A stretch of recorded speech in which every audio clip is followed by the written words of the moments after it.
dhan kastoo loo ruxaba caana dhaya baan subag dhalinin oo dhita laga helay wax sidaa ka dhigan dhaayahayga arko rays dhambaalkeedaba aan iga dhaadhacayn war baa ka dhacay waxaa iminkaba soo dhacday jawaabtii Rooda Rays iyo qaybtii labaad ee saladii dhiigga iyo lafta oo ay hore u luuqaysay gabadha codka baxsan ee Rooda Rays waxaa iminkana jawaab aan ka dhicin dhaayaha kaga dhufto dharbaxo aan soo noqon lahayn dhabaha kula diray xidig gabriyahan soo dhalaalay ee Dhuux Axmed erayadii abwaan saxari laxankii muusigana waa isla naqshadii hore muuqaalkan aad dhehaysa yaabtaan ee dhan kastaba ka dheelitan waxaa si dhammaystiran u duubay wiilka ay gacantiisu fadhido ee DJ Gaarisa waa soo saaristii YouTube ka xawaaraha dhaantooyinka lagu xusho ee xiiriinkay waa abwaan nuur idinku dhaafaya idinkuna dhiirigelinaya dhalaan waliba yuusan dhiiq la soo dhihin war dhaantooyinka sida ha loo dhaamo oo dhadhan ha loo yeelo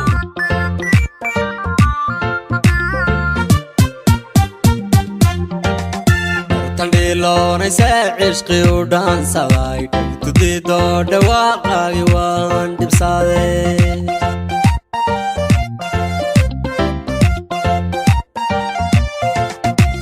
tandhiiloonaysa cishqi u dhaansaday tudido dhawaaqaagi waan dhibsaday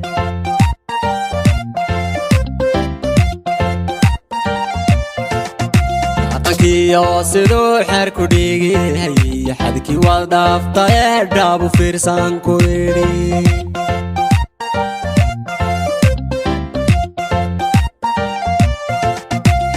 kiyo sidoo xeer ku dhigay xadkii wad dhaaftay dhaabu fiirsan ku yiri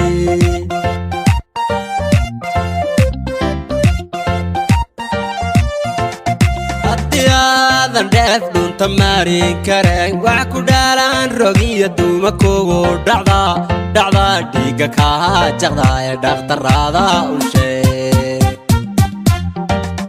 haddii aadan dheef dhunta maari kareen wax ku dhaalaan rogiya duuma kugu dhacda dhiigga kaa jaqda ee dhakhtarada u sheeg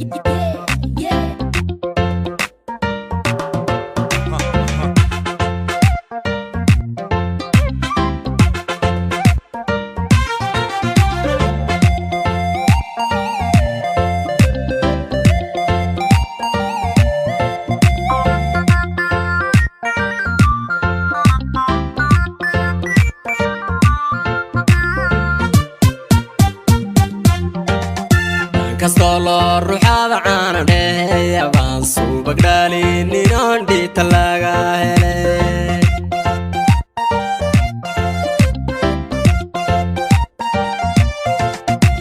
kastoo ruuxada caana dheeya baan subag dhalinin oon dhita laga helay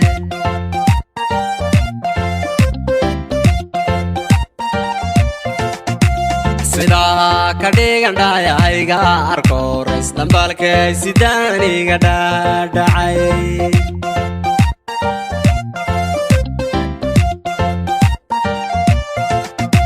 sidaa ka dhigan dhaayahayga arko rays dhambaalkay sidaan iga dhaadhacay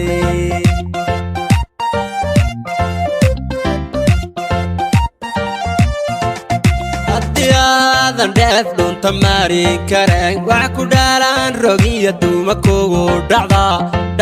dhiigga kaa jaqda ee dhakhtarada u sheeg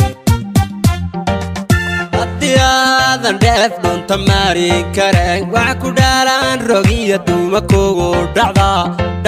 dhiigga kaa jaqda ee dhakhtarada u sheeg